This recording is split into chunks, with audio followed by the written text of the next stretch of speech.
Good evening.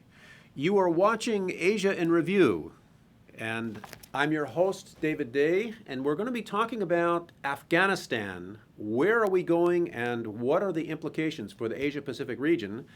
And I know many of you in our audience have had an opportunity to pick up bits and pieces of the whole Afghanistan situation in the media.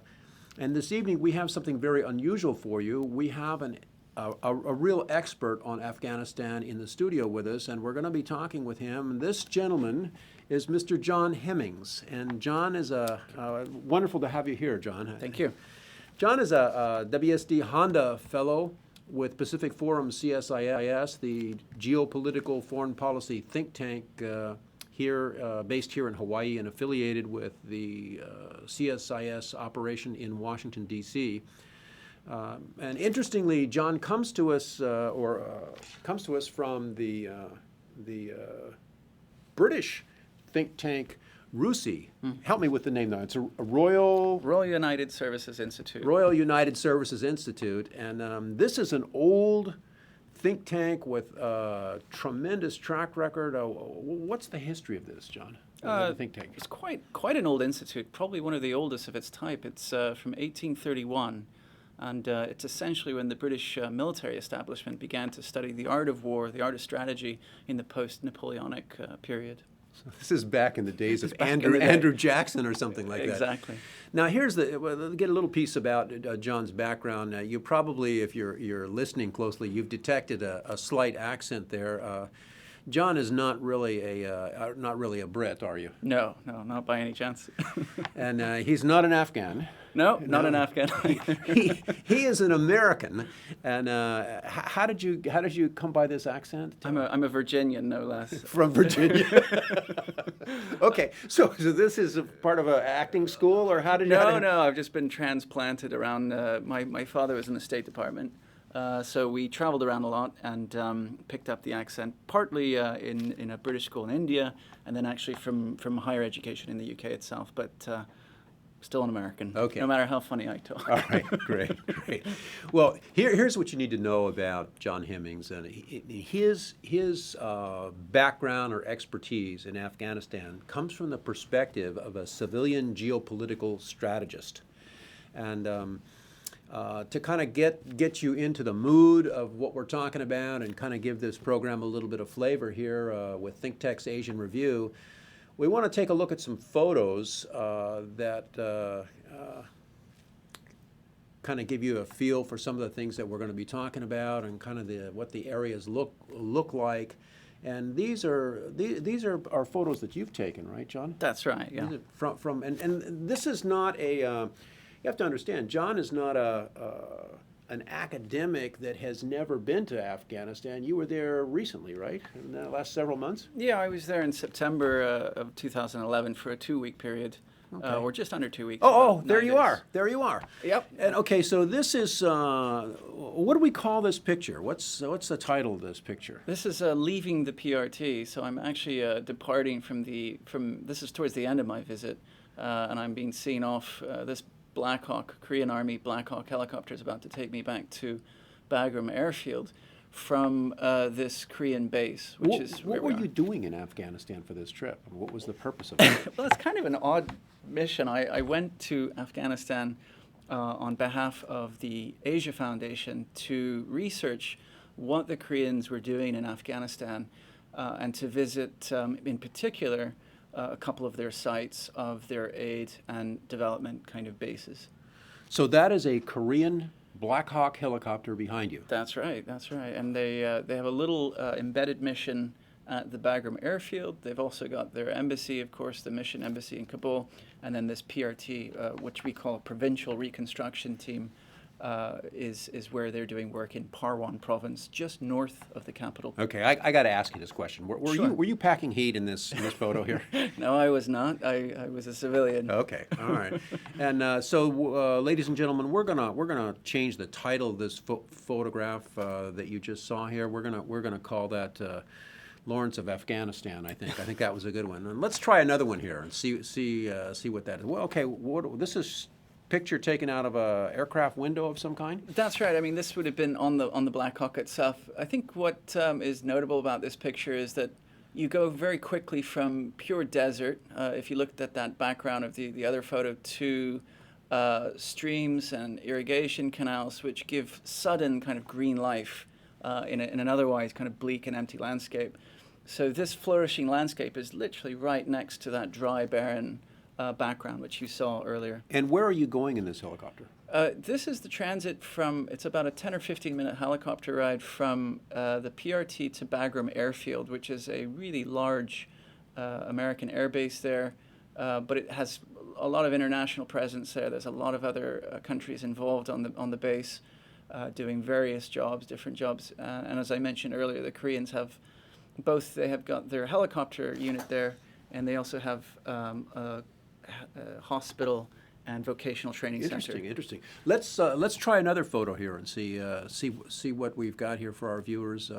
You're watching Asia in Review, and oh my goodness, what have we got here? Yep, again the same shot as the earlier one. You've got the helicopter pad at the PRT. Just again, if you look how barren those mountains are behind, often at night we would see ISAF or NATO aircraft flying over into those mountains to carry out operations against the Taliban. So I found that very exciting. All right, let's try another one here. Oh, what do we got here? Looks like flagpoles, or what are we looking at here? So this is on the Korean PRT. These are two anti-IED vehicles that the Koreans use for their patrols outside of the base. The PRT is not just a military base, although What does PRT stand for? It's a provincial reconstruction team, and they're a kind of structure that's utilized by all the ISAF countries that have them in Afghanistan. The Americans started off with them. Essentially, they're a combination of three different agencies. You have the Army, you have the development people, and you have diplomats. In the Korean case, a diplomat runs it as a director from their Ministry of Foreign Affairs. An Army contingent protects it and protects the aid workers who then foray out from the base on a daily basis to check on different projects they're running. Wells being dug, walls being restored, canals being refurbished. And in the background there, which not very clearly, you can see the Hindu Kush, which if you're interested... That's where the snow-capped mountain in the back? That's right. Okay. So that's got quite a fascinating history. The British, when they had invaded Afghanistan previously, had a rough time in that part of the mountain passes. So they got cut to ribbons, as I recall. That's right. Okay. Let's see if we've got another one here that would be... oh my goodness! This looks like a shot. Change the foliage. Looks like something from Vietnam. Outside, looking out the window of a gunship. Yeah. Well, you see the machine gun there. I suppose the gunners on the Black Hawk. We were flying back into Kabul airfield, so it's nothing very exciting. But I suppose looking back at it, it was quite thrilling to fly and maneuver quite low. I suppose. One of the reasons they do that is just to avoid anti-helicopter weapon systems. I understand down in Helmand province, where there's a lot more Taliban activity, they fly much closer to the ground than that. What, is there another helicopter in this picture? There is. It's unfortunately cropped out. So the two they tend to fly in pairs, and if we were shot down, that other helicopter would provide as it's your pickup team, right? Exactly, to pick us up and get us out of there. So my trip, I was indebted to at least 8 guys who flew and were providing that. They were putting themselves in harm's way for my trip, and of course I really wanted to say thank you to them. Interesting. I don't know if we have any other photos for you, ladies and gentlemen, and so let's us move on here. We're talking with Mr. John Hemmings, an expert on Afghanistan. He is a civilian geopolitical strategist. And John, let's start out here because we are broadcasting this television show from the middle of the Pacific here. Yes. And many of our viewers don't understand the implications or the connection that this whole conflict in Afghanistan has with our region of the world. And so let's talk about those linkages, if you will. Maybe we should start with a country like Japan. Now, is Japan connected or involved in Afghanistan in any way? Well, in fact, they are very much so. I think most people are unaware of just how crucial a role the Japanese play in Afghanistan. Their role originally came in two forms. The first was they carried out refueling operations in the Indian Ocean. The Japanese did? They did. There was a NATO mission that was a spin-off of Operation Enduring Freedom, the initial NATO and U.S. operation on removing the Taliban. And so the idea was to interdict any attempts to supply the Taliban through the Indian Ocean with either weapons or new fighters. Okay. So there would be Pakistan, American, French, and British ships patrolling that area quite heavily. And so the Japanese constitution prohibiting actual direct roles in conflict, they provided, I think it was something like 500 kiloliters of fuel, fresh water. And for navies like the Pakistan Navy, which are not really conditioned for deep water naval patrols, this was absolutely crucial to keep the Pakistanis on board. And that was a long mission. That was from 2002 to 2009 that the Japanese did that. What have the Japanese done where they are actually on the, if I can use the phrase, on the dirt in Afghanistan? They're actually doing things there in the country. That's the second part. Is I was going to say they've done through their investment, their development agency, JICA, which is like USAID, I think it's the Japan International Cooperation Agency, they've invested in infrastructure rebuilding to the tune of $4 billion up till 2009, and they're now set to invest a further $5 billion from 2009 for another 5 years. So if I do the math, the whole Japan package into the country is approaching $10 billion. They are a crucial player. I think they are second to the U.S. in terms of actual financial aid and donations to the country of Afghanistan, to the government of Afghanistan.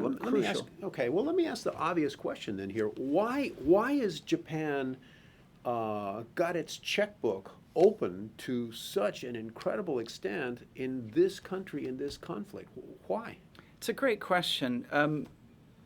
In essence, there's two fundamental reasons. Of course, the first one would be that they are a U.S. ally, and in the days following 9/11, Afghanistan was seen as the U.S. response to that terrorist attack. And President Koizumi, who was extremely friendly to the United States and also had a very good relationship with President Bush, I think he was the first Asian leader to offer assistance and help immediately. So it comes from that. So there's the alliance side to it. And then there's a deeper second side. To some extent, countries like Japan have arrived as developed nations, and they want to be good international citizens. They want to contribute to the international order and to rules. They don't want to just free ride or consume security provided by the U.S. They want to also contribute. And so that plays a large part in their calculations, I think, as well. To our audience, I suspect that at least you're in the same boat as I am. I had no idea that Japan has such a heavy commitment and involvement as one of our allies in Afghanistan, and of course a heavy-duty player here in the Asia-Pacific region. You're watching ThinkTech's Asian Review. I'm your host, David Day. We're talking about Afghanistan with Mr. John Hemmings here. And let's talk about you at the beginning of the program, John. You made reference to this Korea-related mission of yours, and we saw a picture of a South Korean Black Hawk. Well, I guess there are no North Korean Black Hawk helicopters, at least not yet. Hope not.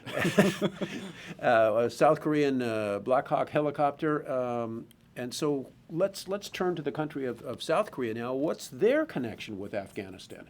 Yeah, again, as a U.S. treaty ally in which we guarantee their security, there's very close military-to-military ties between the U.S. Armed Forces and Korean Armed Forces.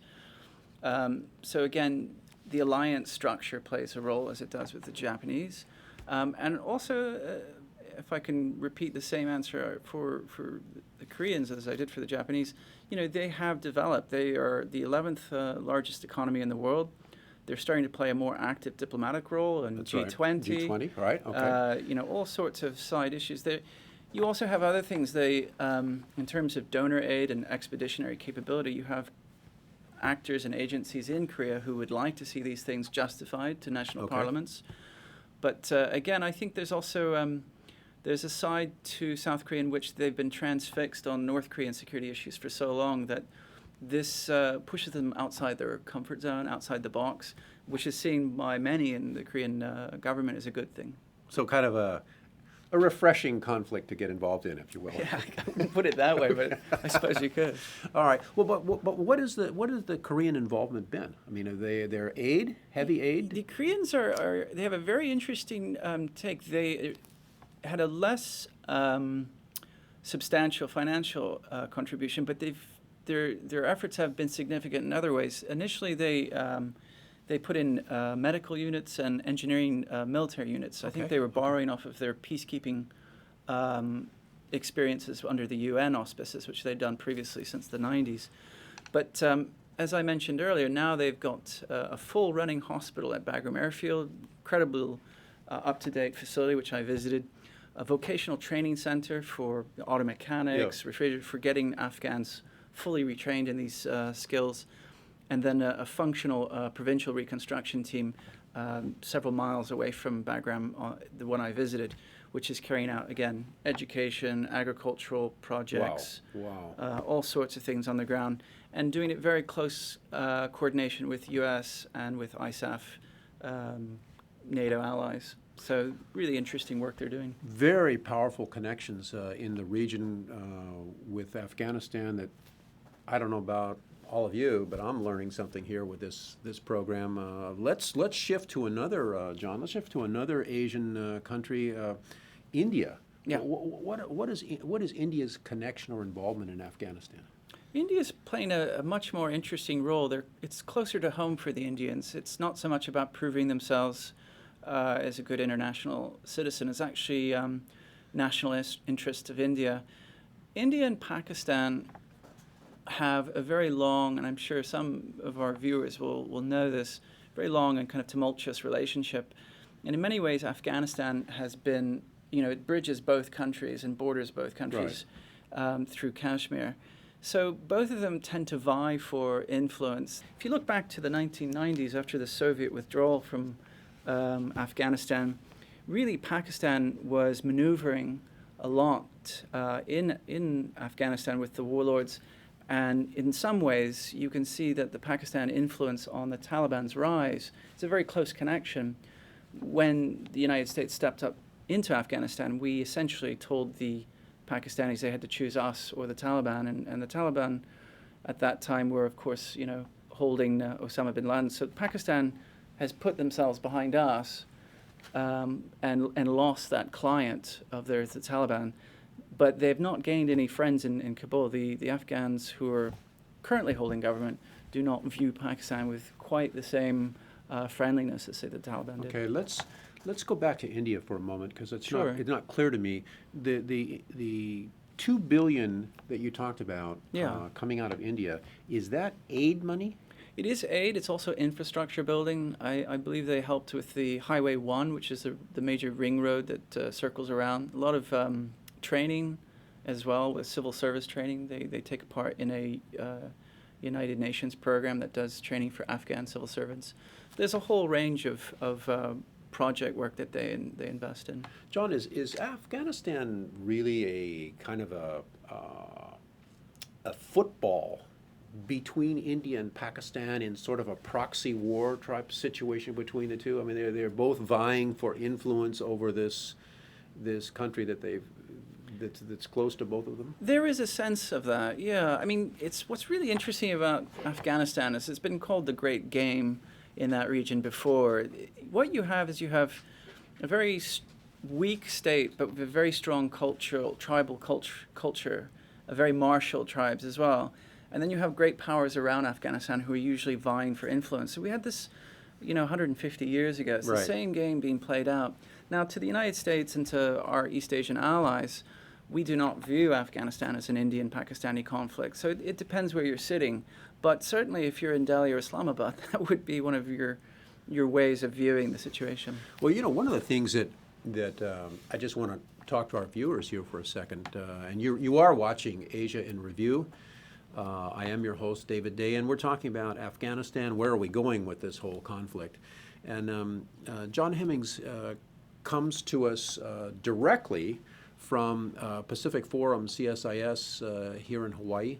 And but indirectly, his prior association was with the very famous and distinguished British think tank RUSI, and it must be because of that organization, the British organization, RUSI's files. They must have every Afghanistan move and in their playbook right there. With a history like that, it's just the incredible perspective that the British must have on Afghanistan. It's an extraordinary institute, RUSI. They've got a superb military library, and because of this long tradition of dealing with, I suppose, military strategy throughout most of the later British Empire's history, they've got these incredible collections of books on the Soviet engagement.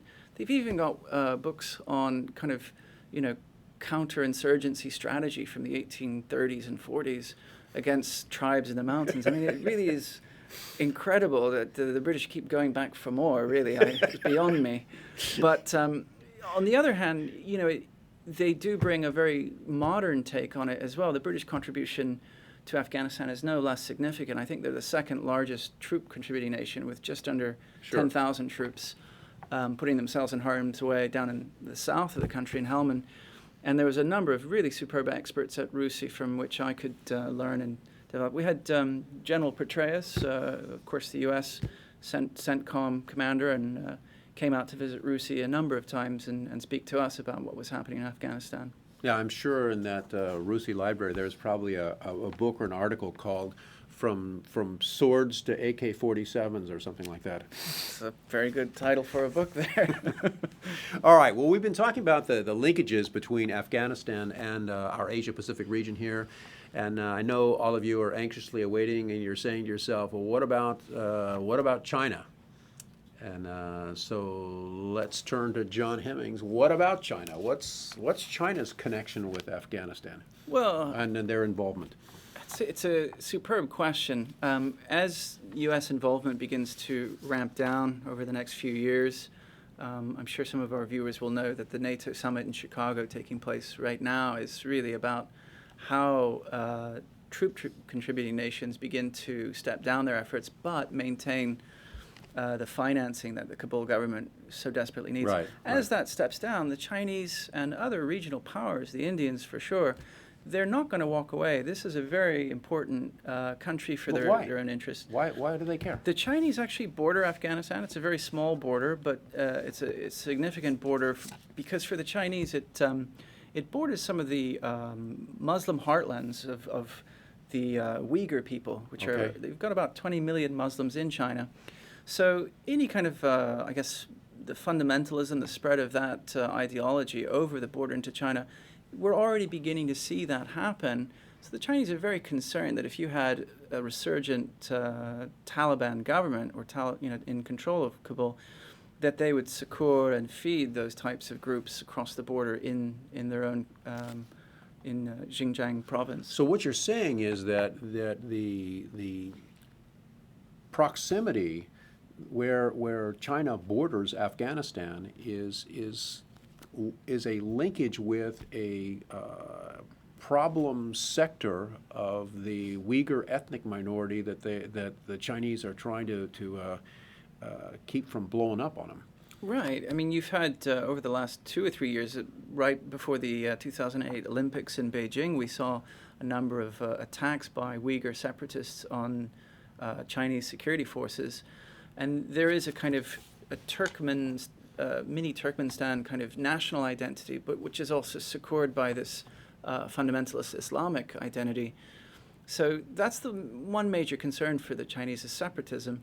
A second one, of course, is the narcotics trade. Okay. And narcotics, radical Islam influence, those two things. Right. Now, is China involved in any kind of economic assistance or aid to Afghanistan? They are. They, to a much lesser extent than some of the other countries we've talked about. I think they've committed to about 200 million, which is close to, say, Turkey or Finland's contribution. So quite below what they could be doing. What's the Japanese commitment again in terms of dollars? It's close to four Four billion 4 billion spent from 2002 to 2000. In the same period, the Chinese have done about 75 million. 4 billion up against 75 million. Exactly. And B, considering B versus a M. right, so Okay. if you think about the size of the Chinese economy and that contribution, it's markedly lower than it could be. Okay. What about the influence or involvement of the Chinese on the ground in Afghanistan? What does that look like? I think it probably looks very similar to what the, and again, this is not something I have firsthand exposure to, but what I understand from speaking to others about it is it has similarities to the Indian presence on the ground. A lot of infrastructure being built, apartment buildings or government ministry buildings are getting built. You also have a very interesting phenomenon growing, which is the development of Afghan resources.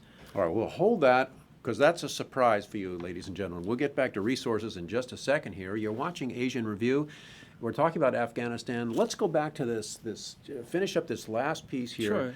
Sure. John, let's talk about this nexus, the physical connection between China and Afghanistan through this rugged mountain pass called the Wakhan Valley. The Wakhan Corridor, right? Wakhan Corridor. What is that like? That piece of real estate? Well, it's an arm of Afghanistan which stretches right through out over to the Chinese border. It's quite a narrow mountainous area. It's very undeveloped in Afghan terms, very insecure. It's a short border. I think it's only about 70 miles long. But for the Chinese, it's there's been discussions about developing some sort of highway or some sort of roadway through there that could open up trade. But at the moment, because of the narcotics trade and the threat of smuggling that such a road would present, they're not really moving forward on it very quickly. I think there's a recent figure I read that over 2008 to 2009, domestic drug use in China rose by 8%. So for them, the fact that 90% of the world's opium is grown in Afghanistan is a serious... so they're reluctant to open up that linkage. This is true of all the countries that border Afghanistan. It's not just that some areas are insecure, but there is some allegations that the Taliban relies on the opium trade or on farmers who are coerced into growing it for 40% of their revenues. So the areas that are not under direct government or ISAF control are having real problems. And opium itself is such a resilient plant, very good for that type of altitude, very good for that type of lack of rain. So it presents, in some ways, a kind of a very difficult thing to say no to for cash-strapped farmers. All right. Well, let's shift now into the whole area of resources, and China, as you were about to say, is involved in Afghanistan because of the resource situation. And so I'm assuming what you're saying is that they're involved, as is India. What you've said so far is in building of infrastructure. They're involved in different types of investment activities looking towards resource extraction. What is this business about resources in Afghanistan? It's actually a really interesting, growing story. In 2006, a U.S. government geo-survey team essentially mapped out Afghanistan and discovered what people had only suspected previously, which is that the country is the Saudi Arabia of mineral resources. They're literally... Hold on a second. Ladies and gentlemen, the Saudi Arabia, is that what you said, of mineral resources? Afghanistan. They're apparently... This is, I did not realize this. Yeah, I think people suspected it, but the country's been so insecure until you actually have professional, geological surveyors going around and checking and mapping these deposits. No one had any idea of how much, I suppose, potential wealth is under the ground for the country. And considering the fact that at present, something like 90% of the government's revenues are based on U.S. donor aid or other aid, Japan, as we mentioned. There may be some drug-related money. We need the Afghans to be independent. We need them to have their own revenue supply. So this presents us and the region and growing economies like China with superb opportunities. So what happened in 2007 was a copper mine south of Kabul called the Aynak copper mine, which had actually been known about. This wasn't a big secret.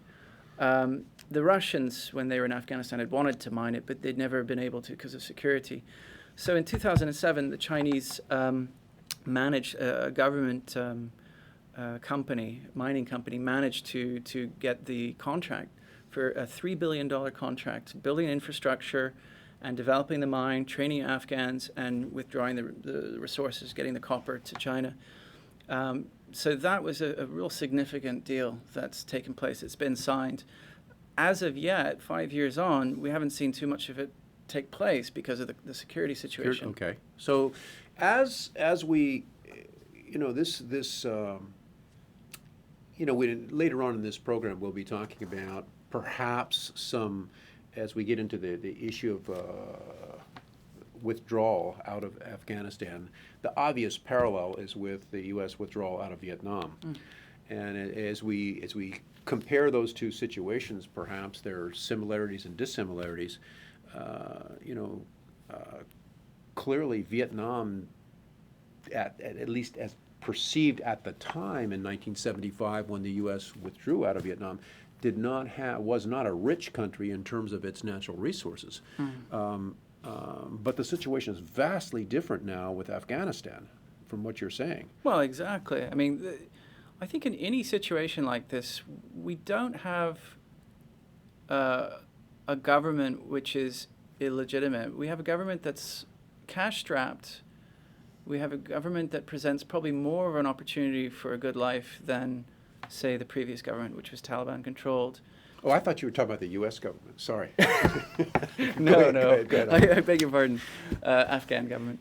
So, in terms of them surviving our withdrawal, of course, U.S. military advisors and aid will still continue, and UN support, UN peacekeepers will still be on the ground. But it will be a significant political moment where I think the perceptions, which are always important in this kind of thing, Right. is that the U.S. is leaving, and that they're leaving this government to its own devices, which will not be technically true, but that will be the narrative. Okay. So for the Afghan government to survive, it has to have some sort of, not just revenues, but also a kind of other narrative. And this narrative is that, they can fall back on this huge mineral resource, they can mine it, they can continue to grow. I mean, growth in Afghanistan, although it's slightly artificial because of the amount of donor aid, it's been significant. I mean, their GDP overall has gone up something like 20% a year. So even though they're extremely poor, they are doing incredibly well. Agricultural productivity is up as well. But can they sustain that? And if the civil war grows more after we leave, what will happen to the government in Kabul and people, who may want to flee the country? So we want to keep. I think the resource thing is actually a real lifeline for them. Sure, it is. I mean, it's a fabulous component for stability and peace, providing it's developed. Yeah. And I guess that's what we see coming in, the contributions or the linkage from our region, from India, in terms of infrastructure development, and also from China. What's the China's attitude towards the U.S. withdrawing from Afghanistan? What are they cheering quietly behind and saying, Yeah, probably. Ambiguous is the best ambiguous. way. Yeah, ambiguous. Why would they be ambiguous? I mean, the great game, as we've already called it, it's such a complicated game. Essentially, the Chinese would like us to get out of that area because they find it threatening to have U.S. forces, U.S. air bases, to the back of them, as well as in the Asia Pacific. There's a sense of perhaps being surrounded, which I think any of us can empathize with. On the other hand, they don't want to see a resurgent Taliban take over. So the interesting difference, I mean, you call it the parallel between Vietnam and Afghanistan, but the difference is, with Vietnam, there were other great powers supporting North Vietnam, the Russians and the Chinese. But with the situation in Afghanistan is, even if the U.S. leaves, it's not like the other great powers are going to rush in to put in the Taliban. The Taliban is pretty much unpopular with almost everyone else in the region just because of the security threat they represent.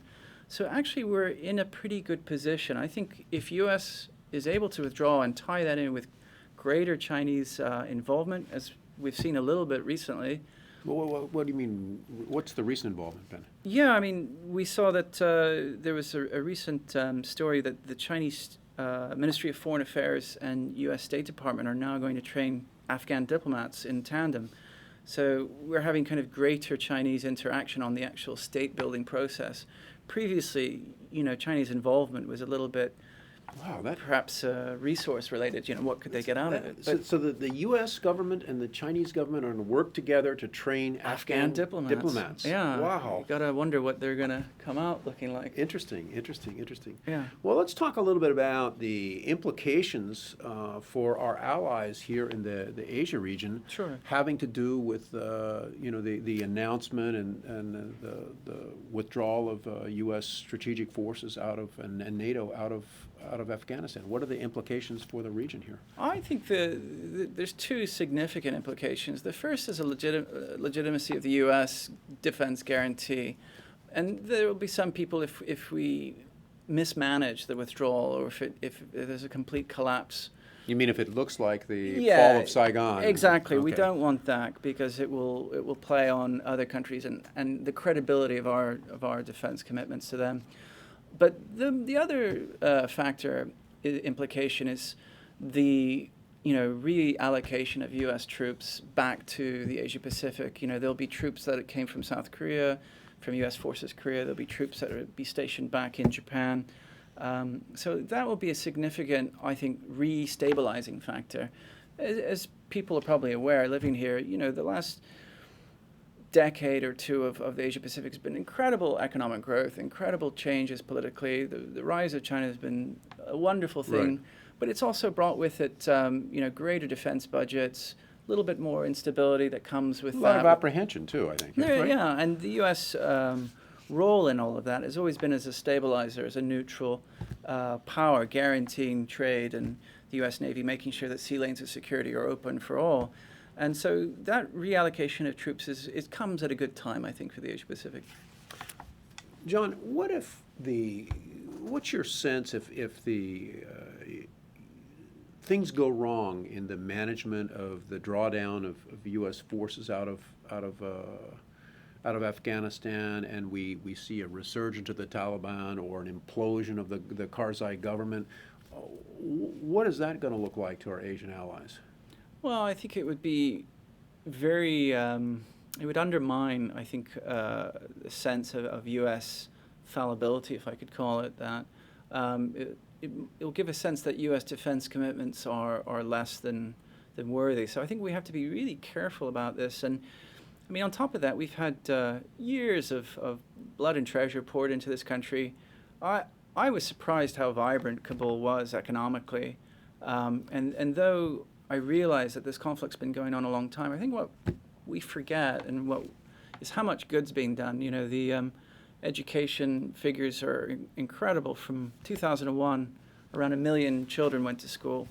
And now the figure's closer to 5 million, with a third of them being girls. As I said, agricultural productivity's gone up. And the other thing we forget is that we have a sense that the country is 50-50 divided. But it's a lot less than that. The actual... What do you mean by that? What do you mean? Well, you mean Taliban versus everybody else? If you were to count up the Taliban, although, it's actually harder to do that, it would be a lot less significant part of the population than people realize. The Taliban, if you remember with the Vietnam War, you had the Tet Offensive and you had large battles. But there hasn't been any large battles with the Taliban in years. They simply haven't put up most of the types of events. And if people watch the news, they'll notice that they're either bombing attacks or they're single gunmen attacking in hotels or they're roadside bombs. But they're things that individuals can do that continue to scare the population. They're actually tactics of weaker types of opponents than full-scale attacks. Not to say that the Taliban wouldn't try something like a Tet Offensive, but I get the sense that, if we were to mismanage the withdrawal, we'd be letting down a large portion of the Afghan population, which, although they don't like foreigners with weapons walking around their country, are actually having an easier lifestyle than they had prior to when we came. There is something of an economy. I was stunned to sit down with some of the students at the Korean PRT who were studying IT, studying auto mechanics. And, you could Now, these are Afghan students. These were Afghan Okay. students. You could sense the hope there.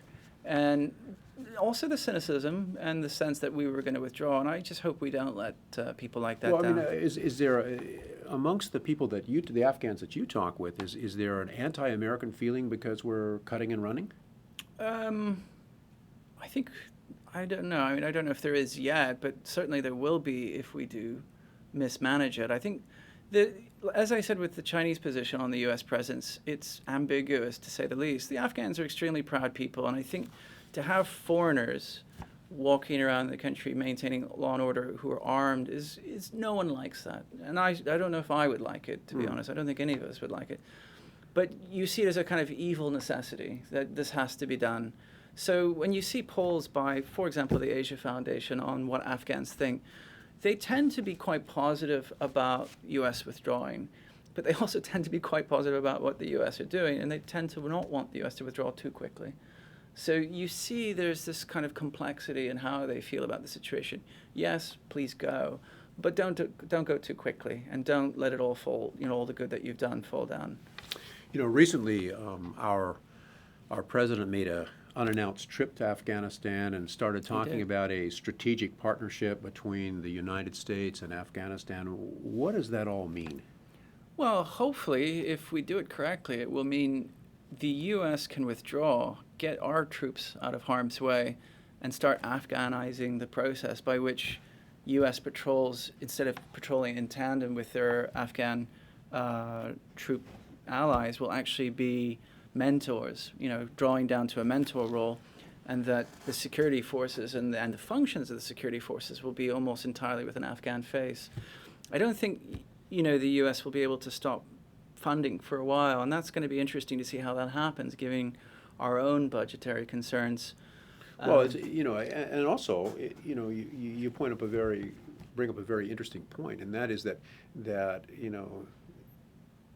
many people in the media, American media, as well as perhaps some in the audience here, the perception is that there's going to be a date, and after that date, there's going to be no more U.S. involvement in Afghanistan. It's going to be just like a steel door that slams down, and I don't think that's going to be the case. Do you? No, I don't think so. As I said, I think if we're smart, and I'm hoping this is part of what the strategy is to get the international community to step up a little bit more to the plate. You saw in Chicago, there's a lot of backroom discussions on how much money those NATO allies can continue to contribute to the government of Kabul so that those Afghan troops can continue to draw salaries for the next few years.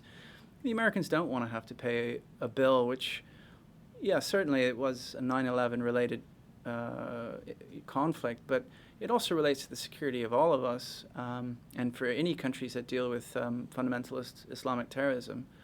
So it's getting those NATO allies to contribute, and also, as I said earlier, the regional powers that have a stake in it, much more than we do, China, Iran, India, keeping those countries engaged and encouraging further engagement as we step back is, I think, a very wise move. Let's talk about Iran. Sure. Another country that borders Afghanistan, and a lot of concern with the development of nuclear firepower in Iran right now, and so we see a drawdown of American forces and NATO forces in Afghanistan. Where do you see Iran stepping up into this picture, or do you? No, I think the Iranians are intrigued and interested in Afghanistan deeply. Are they the same ethnic group as the Afghans, the Iranians and the Afghans? Partly. There's ethnic Persians in Afghanistan, but they don't share the same faith. I think if you look at a majority of Afghans, they're Sunni, which is one branch of Islam, and the second branch of Islam is Shia, which there is a small segment of society, about 9%, the Hazara. Now, what's really interesting about Iran, again, as I said, with almost I mean, I sound like I'm repeating myself, but I'm afraid this is the complexity of the situation. Everyone is ambiguous about what they want in Iran. They want a bit of this and they want a bit of that. You had this with China wanting us in and wanting us out, wanting us to succeed and wanting us to fail. And it's the same with the Iranians. The Iranians were no friends to the Taliban. They have completely different faiths. And indeed, there was a very interesting incident when the Taliban took power in which a number of Iranian diplomat or perhaps intelligence people were killed in Afghanistan by Taliban. So on the other hand, we also know, or at least suspect, that some of the development in IEDs, this is the actual improvised explosive devices that maim and kill truck drivers and supply vehicles that are feeding fuel and food to ISAF forces. We trace the manufacturing of some of these to southern Iraq, which was, an insurgency groups succored by the Iranians.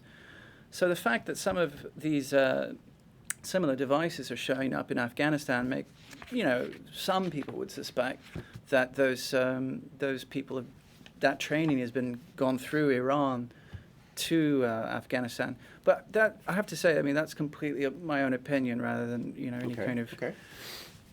So again, in some ways, I think the Iranians are playing a very complex game. On the one hand, the narco trade is something they don't like. On the other hand, they don't exactly want to see the U.S. presence too long. They don't want to have the U.S. on both sides of their border. They find that intimidating and threatening. And on the third hand, they're not exactly pleased if the Taliban were to win and to retake power in Kabul. So somehow in all of that, we have to figure out what they want. Totally unclear, ambiguous.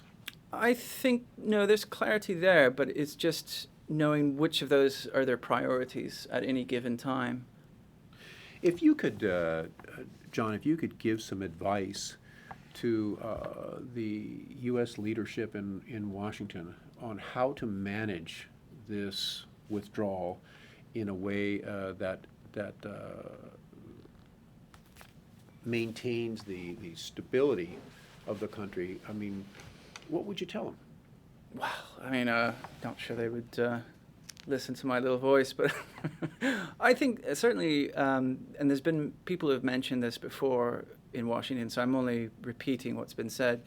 Some sort of regional conference in which you sit down with Iran, China, India at the same table and begin to move some of the issues to one side so that Kashmir is one kind of frozen point of that keeps us from drawing up a regional plan. But I think we need to push through that and get the regional players to the table and agree on what a post-withdrawal Afghanistan looks like.